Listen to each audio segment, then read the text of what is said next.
അപ്പോൾ ഇന്നലെ ഇട്ട ലാസ്റ്റ് വീഡിയോൻ്റെ കണ്ടിന്യൂഷനാണ് കേട്ടോ. ഞായറാഴ്ചത്തെ നമ്മുടെ കേക്കിൻ്റെ വിശേഷങ്ങളും കാര്യങ്ങളൊക്കെ ആയിരുന്നു. അത് ലാസ്റ്റായിട്ട് നമ്മൾ നെയ്ച്ചോറ് ഉണ്ടാക്കുന്ന പാർട്ടിലേക്ക് സ്റ്റോപ്പ് ചെയ്തേക്കായിരുന്നു കേട്ടോ. അപ്പോൾ സവാള കാര്യങ്ങളൊക്കെ വഴറ്റി കഴിഞ്ഞിട്ട് നെയ്യിലേക്ക് അരിയും കൂടെ ഇട്ടിട്ട് ജസ്റ്റ് ഒന്ന് വറുത്തെടുത്തിട്ടാണ് ഞാൻ ചോറ് ഉണ്ടാക്കണമെന്ന് പറഞ്ഞിട്ടുണ്ടായിരുന്നു. അങ്ങനെ അരി ഇട്ടിട്ട് കുറച്ച് ഒരു അഞ്ച് മിനിറ്റ് അല്ലെങ്കിൽ ഒരു 3-4 മിനിറ്റ് ഒന്ന് വറുത്തെടുത്തിട്ട് പിന്നെ തിളച്ച വെള്ളമാണ് ഒഴിച്ചു കൊടുക്കുന്നത്. അപ്പോൾ ഞാൻ 2 കപ്പ് അരി എടുക്കുമ്പോൾ കറക്റ്റ് 4 കപ്പ് എനിക്ക് തികയാറില്ല. ചിലപ്പോൾ കുറച്ചും കൂടി ഒഴിക്കേണ്ടി വരാറുണ്ട്. ഒരു 1/4 കപ്പോളം കൂടി ഒഴിക്കുമ്പോഴാണ് എൻ്റെ ചോറിന് കറക്റ്റ് പാകം വരാറ്. കാരണം ഞാൻ ഒരുപാട് തവണ വെള്ളത്തിൽ കുതിർത്തിടാറില്ല. വളരെ കുറച്ച് സമയം മാത്രമേ വെള്ളത്തിൽ കുതിരാൻ വയ്ക്കാറുള്ളൂ. അതുകൊണ്ടായിരിക്കാം.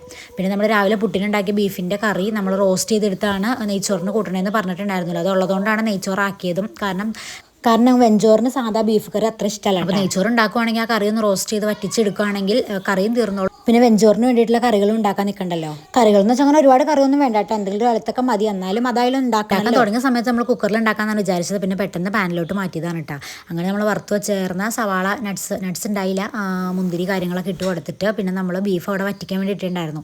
അത് ഓൾമോസ്റ്റ് വറ്റി നല്ല റോസ്റ്റായി വന്നിട്ടുണ്ടായിരുന്നു. പിന്നെ ഒരുപാട് വറ്റിക്കാൻ നിന്ന് കഴിഞ്ഞ് കഴിഞ്ഞാൽ ചീഞ്ചട്ടിയിലും അതേപോലെ ഇട്ട് പണിയേണ്ടി വരും. അതുകൊണ്ട് ഞാൻ അവിടെ വെച്ച് നിർത്തിയിട്ടുണ്ടായിരുന്നു. പിന്നെ ഇരിക്കും തോറും കുറച്ചും കൂടെ ഒന്ന് ഡ്രൈ ആയി വരുമല്ലോ.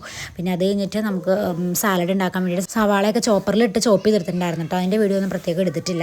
പിന്നെ അതിനകത്ത് അതൊന്ന് ഉപ്പിട്ടൊന്ന് കഴുകി എടുത്തതിന് ശേഷം പിന്നെ കുറച്ച് പച്ചമുളകും കറിവേപ്പില അരിഞ്ഞിട്ട് കൊടുത്തിട്ട് തൈര് ഒഴിച്ച് ഇളക്കി എടുക്കുന്നുണ്ട് കേട്ടോ. മിക്കവാറും ഞാൻ സാലഡ് ഉണ്ടാക്കുമ്പോൾ ചിലപ്പോൾ ക്യാരറ്റ് ഗ്രേറ്റ് ചെയ്തും തക്കാളിയൊക്കെ ചേർക്കലുണ്ട്. പക്ഷേ എനിക്ക് മനസ്സിലായതൊന്നും ഇടാതെ വെറുതെ കുറച്ച് പച്ചമുളക് എരിവ് വേണമെങ്കിൽ ഇടാം. അതല്ലെങ്കിൽ അതൊന്നും ഇല്ലാതെ ഉണ്ടാക്കണതാണ്, തൈര് മാത്രം ഒഴിച്ച് ഉണ്ടാക്കണതാണ് ഏറ്റവും ടേസ്റ്റ് എന്ന് എനിക്ക് പിന്നീടാണ് മനസ്സിലായത്. അതുകൊണ്ട് ഞാൻ കുറച്ച് പച്ചമുളകും അതുപോലെ കറിവേപ്പില മാത്രമേ ഇട്ട് കൊടുത്തിട്ടുള്ളൂ. അപ്പോൾ ഞാൻ എന്തിനോ പോയ സമയത്ത് ഐശോ അവിടെ നിന്ന് മിക്സ് ചെയ്യേണ്ട കേട്ടോ. അപ്പോൾ അത് കഴിഞ്ഞ് പിള്ളേർക്ക് ചോറ് കൊടുക്കാൻ സമയം ഉണ്ടായിരുന്നു. അവർ മദ്രസയൊക്കെ വിട്ട് വന്നിട്ടുണ്ടായിരുന്നു. അങ്ങനെ പിള്ളേർക്ക് ചോറൊക്കെ വിളമ്പി കൊടുത്തു കഴിഞ്ഞിട്ട് പിന്നെ നമുക്ക് 2-3 കേക്കിൻ്റെ വർക്ക് ഉണ്ടായിരുന്നു കേട്ടോ. അപ്പോൾ അതിന് വേണ്ടി നിന്നിട്ടുണ്ടായിരുന്നു. കേക്ക് ഞാൻ നേരത്തെ പറഞ്ഞല്ലോ, സിമ്പിൾ കേക്കുകളായിരുന്നു. ഒരെണ്ണം നമ്മൾ രാവിലെ തന്നെ ഡെലിവറി ചെയ്തിട്ടുണ്ടായിരുന്നു. പിക്കപ്പ് ഓർഡർ ആയിരുന്നു. അത് വന്ന് എടുത്തിട്ടുണ്ടായിരുന്നു. അപ്പോൾ ചോറിൻ്റെയൊക്കെ പണി കഴിഞ്ഞ് ചോറിൻ്റെയൊക്കെ കഴിഞ്ഞ് പിന്നെ കിച്ചൺ സ്ലാബും ഗ്യാസ് അടുപ്പൊക്കെ ക്ലീൻ ആക്കിയതിന് ശേഷമാണ് കേട്ടോ പിന്നെ നമ്മൾ കേക്ക് ഉണ്ടാക്കാൻ വേണ്ടി തുടങ്ങിയിട്ടുണ്ടായിരുന്നത്. അങ്ങനെ പിള്ളേർക്ക് ചോറ് കൊടുത്ത് കഴിഞ്ഞിട്ട് പിന്നെ ഞാൻ ക്ലീനിങ് വേണ്ടിയിട്ട് നിന്നു. അതൊക്കെ കഴിഞ്ഞ് കുളിയൊക്കെ കഴിഞ്ഞിട്ടാണ് ഞാൻ ഫുഡ് കഴിച്ചിട്ടുണ്ടായിരുന്നത്. എനിക്കെന്തോ വിശക്കുണ്ടായില്ല.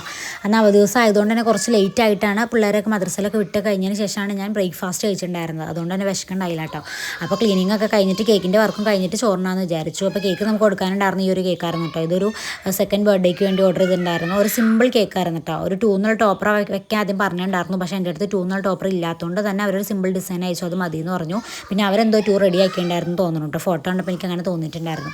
അങ്ങനെ അവർ പറഞ്ഞ പോലെ തന്നെ സിമ്പിളായിട്ട് പാലറ്റ് നൈഫ് കൊണ്ടുള്ള ഡിസൈനൊക്കെ സൈഡിൽ ചെയ്തിട്ട് അത് കംപ്ലീറ്റ് ചെയ്ത് അവർക്ക് കൊടുത്തു. അപ്പോൾ ഇന്നത്തെ കേക്കിൻ്റെ വിശേഷങ്ങളെല്ലാം അത്രയേ ഉള്ളൂ. അപ്പോൾ ഓക്കെ, ബൈ.